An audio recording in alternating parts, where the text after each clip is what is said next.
ভারত আমাদের উপরে প্রতিশোধ নেওয়া শুরু করবে। এজন্য আমরা বসে থাকার সময় নেই। আমাদের উপরে তারা প্রতিশোধের হাত বাড়াবে, তারা প্রতিশোধ নিবে এই অর্থে ওই মুসলমানদের সঙ্গে পারি নাই, এখন বাংলাদেশের উপরে প্রতিশোধ নিব। আমরা যদি এখনো সজাগ না হই, আগামী দিন আমাদের ভয়াবহ অবস্থা আসবে। ভারত কোনো যুদ্ধ করে আজ পর্যন্ত বিজয় অর্জন করতে পারেনি। ভারতের পুরো হিস্ট্রি আপনি ঘেটে দেখেন, আজ অবধি ভারত কোনো যুদ্ধে বিজয় অর্জন করতে পারেনি। পাকিস্তানের সাথে যুদ্ধ করে বিজয় অর্জন করতে পারেনি, চীনের সাথে যুদ্ধ করে বিজয় অর্জন করতে পারেনি। এবং সামনের দিনের এটা এত ভয়াবহ হবে, এই বিজয় আল্লাহ রাব্বুল আলামিন চূড়ান্তভাবে মুসলমানদেরকে দান করে দিবেন। সুবহানাল্লাহ বিহামদিহি। আমি প্রশ্নটাকে অত্যন্ত গুরুত্বের সাথে দেখি এবং আমি ইমানি চেতনা থেকেই এই বিষয়ে কথা বলতে চাই।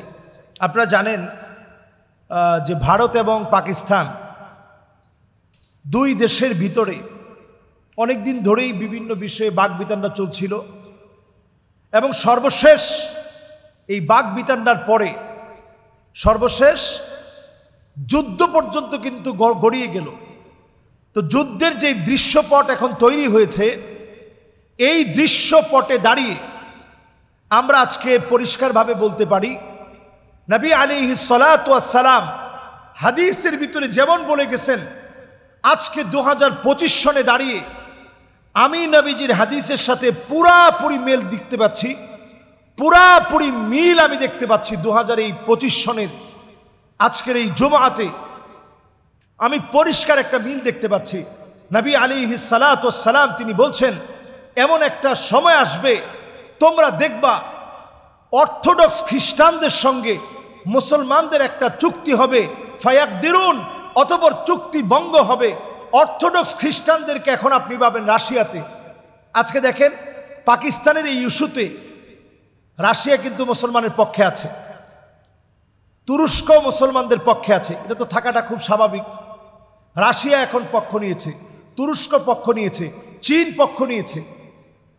ভারত এখন এমন একটা একাকিত্ব ফিল করছে, এটা আসলে আমাদের পার্শ্ববর্তী ভারতের জন্য সব সময়ের দৃশ্যপট এটাই।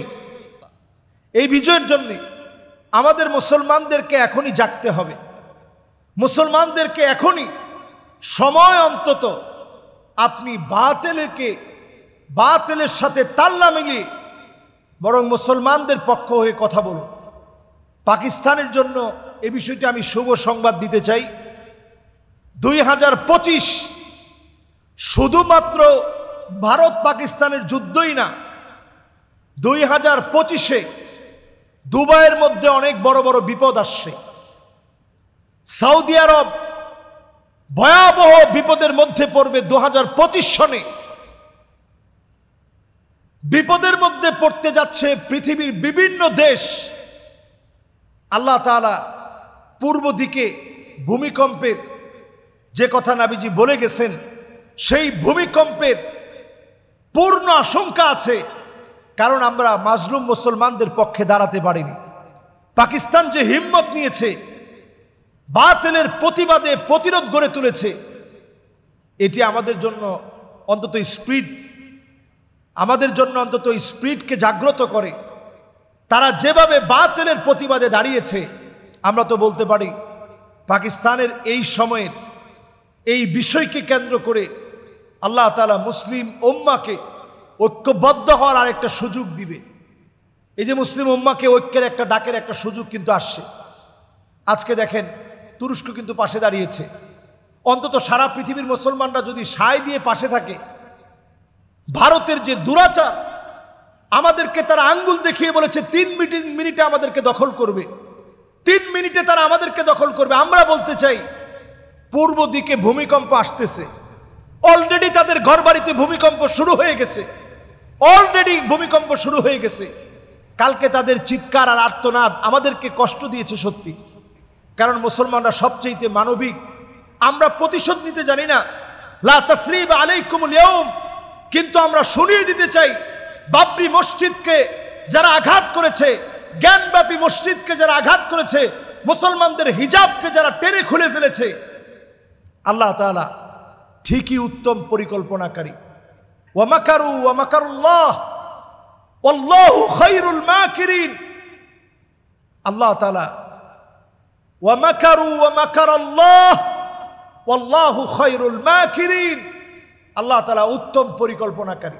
আল্লাহর ফয়সালা বড় কঠিন, আল্লাহর ফয়সালা বড় ভয়াবহ, আল্লাহর ফয়সালার হাত থেকে কেউ বাঁচতে পারে না। এজন্য আজকের এই জুমআতে আমরা পরিষ্কারভাবে বলি, ইনশাআল্লাহ মুসলমানের বিজয়, মুসলমানের এই বিজয়, আসন্ন এই বিজয় আপনারা ইনশাআল্লাহ দেখবেন। অচিরেই মুসলমানরা বিজয় অর্জন করবে। আপনারা অবশ্যই হিম্মত রাখবেন। আল্লাহ তাআলা কোনো সংখ্যা দিয়ে, অস্ত্রের জঞ্জনানি দিয়ে মুসলমানদেরকে বিজয় দেননি, ইমানি হিম্মতের কারণে বিজয় দিয়েছেন।